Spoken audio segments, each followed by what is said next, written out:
Hello, everyone. This is Deb McBride, and welcome to the Golden Astrologer Podcast. It is Sunday, December 8th, and I am broadcasting from lovely Escazú, Costa Rica.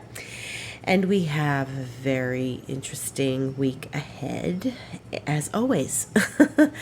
When do we not have an interesting week ahead? And I should preface this by saying we are now entering the hot period of the end of 2019 into 2020. And this is a major time for us. So let's get started. I'll hit you with the important stuff first. The full moon that is on Thursday is at 19 degrees of Gemini. It is at 0.12 a.m., meaning it's 12 minutes into the day. So if you live on the East Coast, it's 12 minutes into the day, 12 minutes after midnight. If you live where I live, right now I'm in Central Time, it's going to be 11:12 p.m. And the full moon precedes what is going to be the eclipse period. So Thursday's full moon is going to give us the opening to the eclipse period. And that is always the case whenever we have an eclipse. So the eclipse is the 26th of December. The lunation that occurs 2 weeks prior opens the door to the eclipse, the first eclipse. Then there's the eclipse. Then 2 weeks later, there's the next eclipse. And then 2 weeks after the final eclipse is the next lunation, which kicks out the eclipse period. So that occurs on January 24th. Now, here we are. We're starting the 12th of December through January 24th. This is really the eclipse period, even though we haven't hit the eclipses yet and won't until the 26th.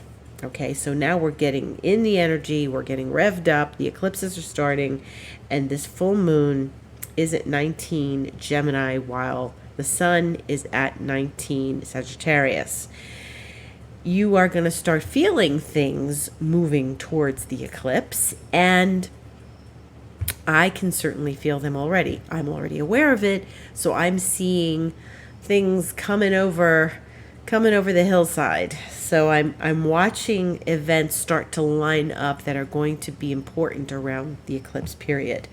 So we need to start thinking about what's going to happen this week. And if you are thinking about important things happening on Thursday or at the end of the week, or starting stuff that might begin over the weekend, next weekend, well, then I can tell you that you are going into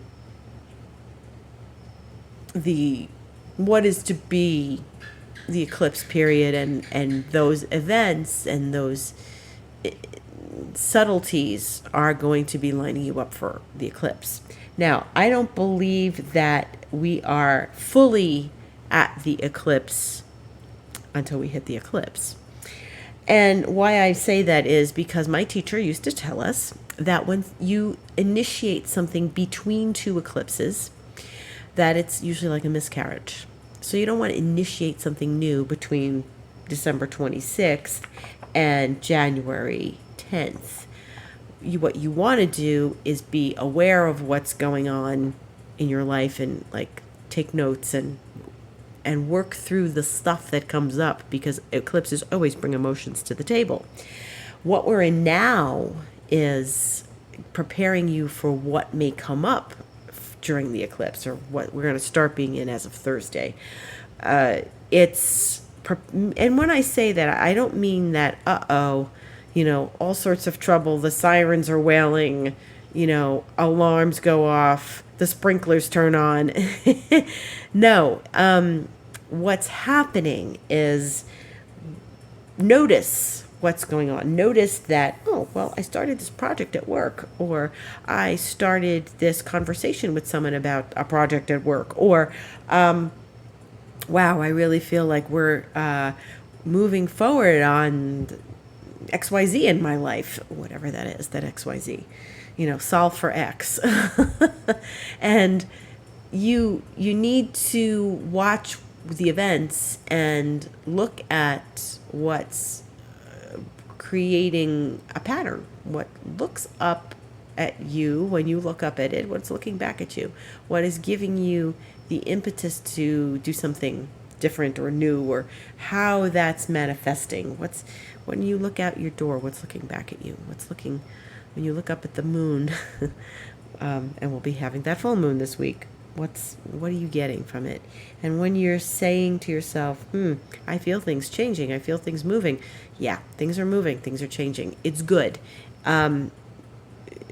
It really means that we have to take a hold of this energy. And I mean that.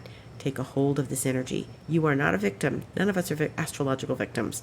You need to take a hold of what's available to you and use it. And if you don't like what you're seeing, well, then change it.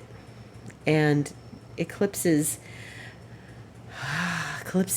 like I said, bring emotions to the table. So if you are feeling ecliptic or you're feeling eclipsed, then you need to look at what's doing that and how you need to understand it, and how you need to not lose your temper, lose your head, lose your mind during these two eclipses. They're really intense. The second one happens with Saturn and Pluto. And so when I say don't do anything between two eclipses, I'm going to extend that to January 12th, because the Saturn Pluto is really the next big aspect after the eclipse. It's really right on the eclipse. So,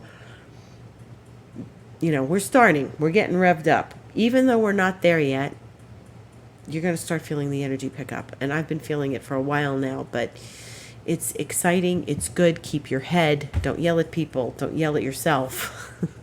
and just keep moving. Remember, this is a Gemini moon. It's a full moon, but it's in Gemini. So it's about information, and it's about, communication. And speaking of communication and information, the ruler of Gemini is Mercury. And Mercury is finally leaving Scorpio. And it's leaving Scorpio after the long time in Scorpio, since the beginning of October, all of October, going retrograde on the 31st, going direct, and then finally going out of Scorpio tomorrow when it goes into Sagittarius. Now, Mercury in Sagittarius is opposite Gemini, and Gemini is ruled by Mercury. So Mercury doesn't love being in Sagittarius, but it's certainly a lighter energy than Mercury in Scorpio. Scorpio is intense and deep and plotting and profound, and what profound thoughts can come to us. So now we're going to start having some fun with Mercury a little bit, even though it doesn't love Sag. It's okay. It's not going to stay in Sag for very long, because it's going to go into Capricorn on the 29th of December. So think about it. Tomorrow's the 9th. It's going to go 20 days from now. It's going to go into Capricorn. So it's really only going to spend a little less than 3 weeks in Sagittarius. So, wow. Okay. So that's Mercury in Sag is, a bit of a clown, a little funny, fiery, bright ideas, quick-witted, thoughts of wanderlust and travel, big ideas, big ideas. And now we have Mercury leaving Scorpio today, so it's any sort of intense thoughts or profound stuff. It's going to get a little lighter tomorrow. So remember what happened when Venus left Scorpio and Venus went into Sag. It was lighter. So I think that our thoughts I suppose that our thoughts will be a little more lighter and a little more energetic, because it's a fiery sign, it's an energetic fire sign. So ruled by Jupiter, which then brings us to the fact that Jupiter has moved into Capricorn, which we talked about last week at length. And we have 4 planets in Capricorn. And so that's all pointing to Saturn. So let's think about this. Mercury is going into Sagittarius tomorrow, which is, ruled by Jupiter. Jupiter is in Capricorn, which points to Saturn.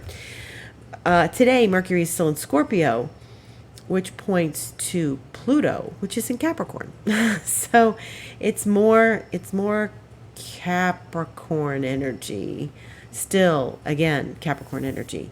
And Mars is still in its own happy place of Scorpio. So That's kind of ruling the heavens, as is Neptune, which is its own place of Pisces. So we really are looking at a whole lot of Saturn ruling the day and ruling the signs and ruling the heavens. So it's Mars in Scorpio, it's Neptune in its Pisces, and it's Saturn for everything else. Saturn for the sun, Saturn for Jupiter, Saturn for Venus, Mercury, Pluto.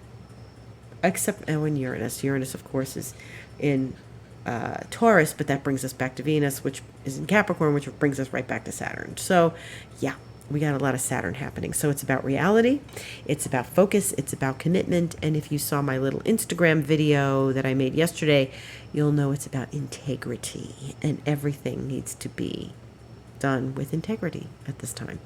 So we are asking for our own integrity. We are asking each other to use our integrity in our dealings, and it's important to maintain our integrity in no matter what we do. Ask yourself that question. If you have a dilemma and you don't know whether it's important to go one way or the other, think about the path with the most integrity. So there you go. In the meantime, so our friend Mercury is changing signs to Sag. The full moon is on Thursday, and that's big because it's starting the eclipse period. And then there's Venus. Well, Venus is very busy this week. So Venus, as we speak, is making a very lovely aspect to Neptune. And that's nice. We like when Venus talks to Neptune or talks to the outer planets in a lovely way. And Venus and Neptune get along fairly well because Neptune is sort of seen as the higher octave of Venus. And so Venus and Neptune are getting along right now in a very lovely way. And so this is good to share ideas, share creativity, share love, be compassionate, be creative, be supportive and nurturing, and have that sense of creativity. And I keep saying creativity, but I guess I mean artistry. Look at your life as a work of art.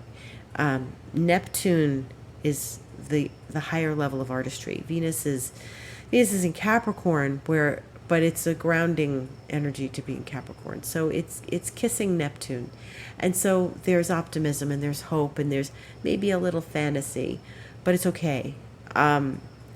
There's some real beauty to be seen right now. And so it's important to see the beauty in your life, the beauty in your relationships, the beauty in your friendships, the beauty in your work.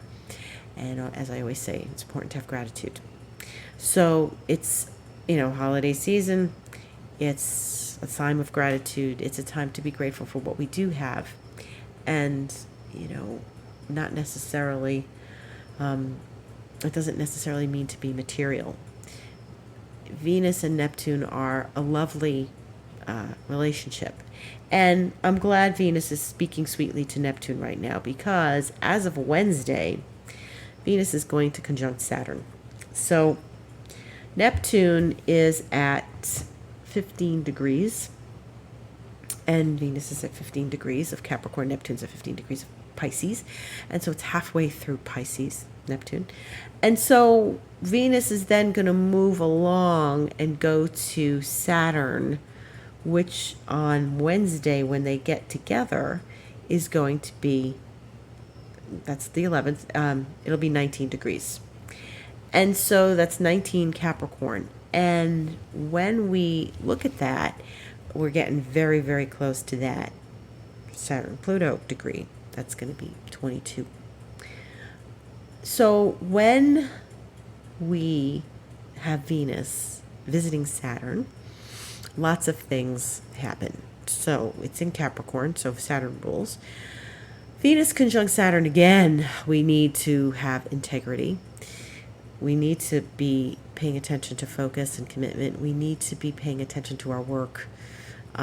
We need to pay attention to our words and how we treat people.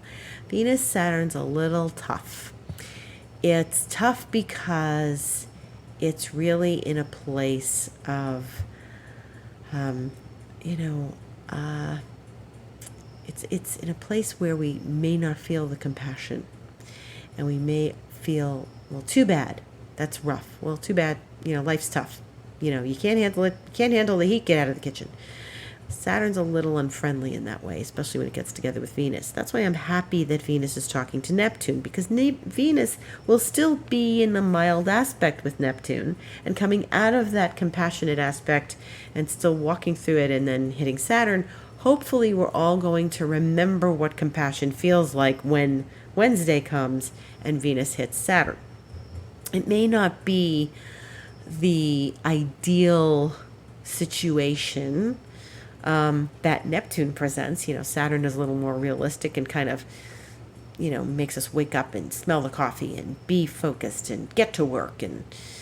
And so we have to not bum out because Venus-Saturn's a little tough. If you have Venus-Saturn conjunct in your chart, you're going to feel this. This is what we call a recurrence. Venus and Saturn can help us get work done. Venus and Saturn can help us create something and hold it in our hand. And that's the beauty of Venus and Saturn together. It's like, wow, I really see something taking form. It's like, think of modeling clay. Thinking of an architectural structure. Think of creating some sort of structure or something really tangible in your life. Yeah, that's good. I really think that we have to use the energy that way. It's not the best energy for starting a new relationship. It's not the most fun energy. It's there's a lot of karma here. So, when we have Venus and Saturn together, it's important for them to be sort of kept in perspective. Don't get completely bummed out because this is a little bit hard on the aspects. It's going to occur at 5:04 a.m. Eastern time. I would be very sweet to yourself. Remember this Neptune? I would not be hard on myself. I would be kind to yourself and others. And remember the kindness, because Venus-Saturn, my teacher used to say, it's the Wicked Witch of the West. And it doesn't have to be so cold, and it doesn't have to be so calculating. It doesn't have to be that. It can be, hey, I made something creative, and I'm finally starting to see it take form. It can be a structure. Architects have to work with Venus, Saturn all the time. They're making something creative. They're creating a structure. There you go. If we don't have Venus and Saturn come together once in a while, our people don't, create something they can hold in their hand. And so it's important, but it's also important to see that what we do have when we feel we lack, Venus Saturn can make us feel like we're lacking something, and it's important to be feeling like we can gain during this. Now remember, where Saturn is, Pluto is. So on Friday, Venus is going to conjunct Pluto. So this is an interesting few days. Wednesday we have Venus come to Saturn. Friday we have Venus come to Pluto. In between, there's this space that's not very big. There's a couple of degrees where Venus is going to be at 19 degrees of Capricorn, and then by the time it gets to Pluto, which is at 21 degrees of Capricorn, there's 2 degrees in there, it will come to Pluto on the 10:13 a.m. Eastern time on Friday, on the 13th. And remember what I've been saying about Saturn and Pluto all along. A planet comes to Saturn, like the moon. Every month we deal with the moon coming to Saturn, or we deal with some planet like Mercury or the sun or something coming to Saturn, and then it goes to Pluto. First, Saturn says, nope, it's impossible. It's never going to happen. Forget it. Never going to work out. Pluto says, you got to empower yourself. So you're hit with your limits. Remember the wall of Saturn. We're going to hit Saturn first. We're going to go to the transformation of Pluto. This is no exception for Venus. Venus does this too. So when we see Venus come to Saturn and we go, oh, all is lost. I don't have my hope. I feel just devastated, or I feel bummed, or I feel I'm just going to give up on that project because it's just not feeding me. Something's going to happen by Friday that will say, aha, I had to learn a lesson with that. It's just medicine. So I took my medicine and now I'm empowered, and now I feel like, oh, that's the puzzle I've got to figure out. So this is a puzzle, and once again, we're being struck with Saturn first and then Pluto. And so what we have to remember is, okay, I see my limit, I'm going to transcend the limit. I see where I feel stuck, I'm going to empower myself. This has got to be the same remembrance this week. You've got to do the same game with yourself this week. It's just a puzzle. Think of it as a mathematical puzzle. Venus is moving from 19 to 21. It's numbers. It's going to say, I'm going to hit the wall and I'm going to drive right through it. You got to drive right through it. You're going to say, yeah, I see the wall. You know what? There's a way around it. There's a way through it. There's a way through it that empowers me. And so that is what the name of the game is this week. Now, remember what I said about Thursday. Thursday's the day we have the beginning of the eclipse period. So Wednesday, Thursday, Friday this week is very important because it's going to start giving us a clue as to what this eclipse period is about and where we might run into the wall, where we've got to transcend the wall, empower ourselves, and remember this for the eclipse, because in 2 weeks we have an eclipse, but that eclipse is with Jupiter. And then the following eclipse is with Saturn Pluto. Now remember July. We had 2 eclipses. There was one early in the month and there was the one later in the month. The one later in the month is the one that was opposite Saturn and Pluto. This second eclipse is the one that's going to be with Saturn and Pluto, just like back in July. But it's our journey that we're on right now and our time that we need to take to remember that this is something we have to use to empower ourselves, something we have to empower ourselves with.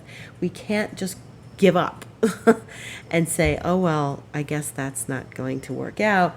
You got to find a way out of this. You got to find your way through this. You've got to find your way into this, through this, and out of it empowered. And that's the name of the game. And that's where we've got to, find our path in this. I never said it was going to be simple. The faster we process the fear, the anxiety, the agitation that we get when we deal with Saturn and we move through it and we get to Pluto, that's when the faster we're going to get to our empowerment. You've got to remember that, and you've got to stay strong during this, because it may feel like your hope is lost. You can't lose hope, especially this week. But this week is going to start playing the tune for us that we're going to need to sing through the end of December and into January.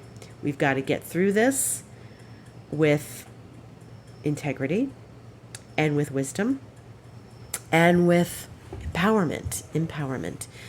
And there may be things that we have to give up. There may be things we have to surrender. It's like, all right, how about surrendering fear and anxiety? That sounds good to me.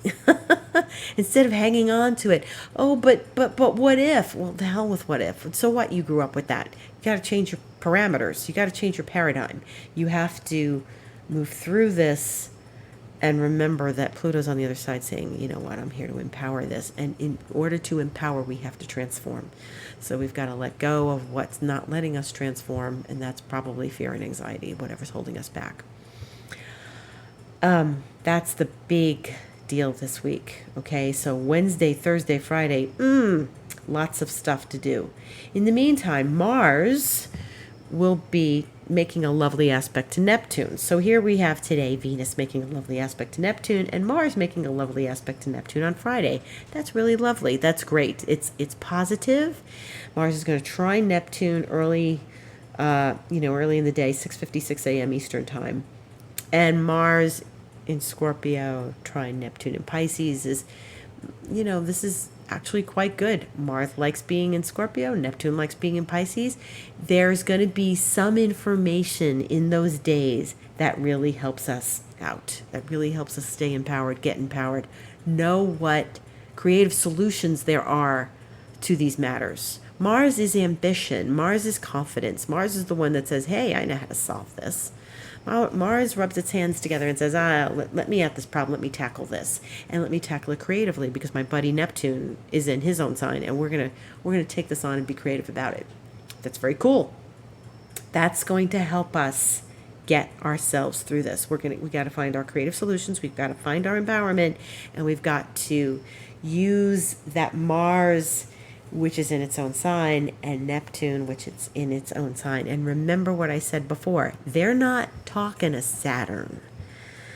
They are talking a little bit to Pluto, Mars is, but Mars really holds firm in Scorpio because it was always the ruler of Scorpio before they discovered Pluto. So I think the buck stops with Mars in Scorpio. Doesn't have to go to Pluto, which is in Capricorn. I think that's our real helper here because they aren't in that equation. They're in their own equation, which is going to help us out. So look, think outside the box. Think of creative solutions. Don't let Venus, Saturn bum you out. And find the creative solution and structure. In the meantime, the magical combination of Jupiter and Uranus are going to get together, and they're going to kiss each other too, and that's not till a week from today, next Sunday. And Jupiter trines Uranus maybe a couple times a year, but Jupiter is in Capricorn and Uranus is in Taurus, so there's creative solutions there too. So we've got some really good aspects coming up. Jupiter's expansion and abundance. In Capricorn, it's limited. It's not that expansiveness that we knew in Sagittarius, but like I said last week, we've got to have some structure to Jupiter's plans that it made while it was in Sag. And the experience of connecting with Uranus is really that magical experience that they're talking to each other in very good words, in very good manner. It's like, hey, where can we expand the eclectic qualities here? Where can we expand the innovation? Where can we expand on thinking outside the box? And where can we expand on sort of breaking down barriers and doing something cool and different? And where can we expand on the innovation? So all is moving along, and we've got helpers here. I like that. I like that we have helpers to get us through this interesting time of eclipse opening the door and Venus talking to the outer planets. Venus speaking to Saturn and Pluto is important because we have to, this is going to help us prepare for that eclipse in January. So take notes, be aware. And did you pay attention to where you were in 2007? Because Jupiter and Pluto are going to eventually see one another, but we have time for that. But I really feel like we can do some good work this weekend, this coming week and to the weekend, with these helpers of Mars trining Neptune and Jupiter trining Uranus, and they're gonna give us some grand ideas. So I like that. Any questions? Any desire to have an astrological session? You can go to my website, thegoldenastrologer.com. My Instagram is also The Golden Astrologer. My YouTube page is also The Golden Astrologer. And my Twitter is @DebAstrology. This has been The Golden Astrologer Podcast. I'm Deb McBride. I offer you this every week. I have my website where you can schedule a session with me. You can also read my blog and listen to back episodes of the podcast and read more about me and my expertise for other aspects as well, such as emotional clearing. But I bid you a good week, and I will see you on the other side of these interesting days ahead. And let's all stay in touch and talk about what Venus is doing this week and see how it prepares us for the eclipse time ahead. Have a lovely evening. Thank you for listening.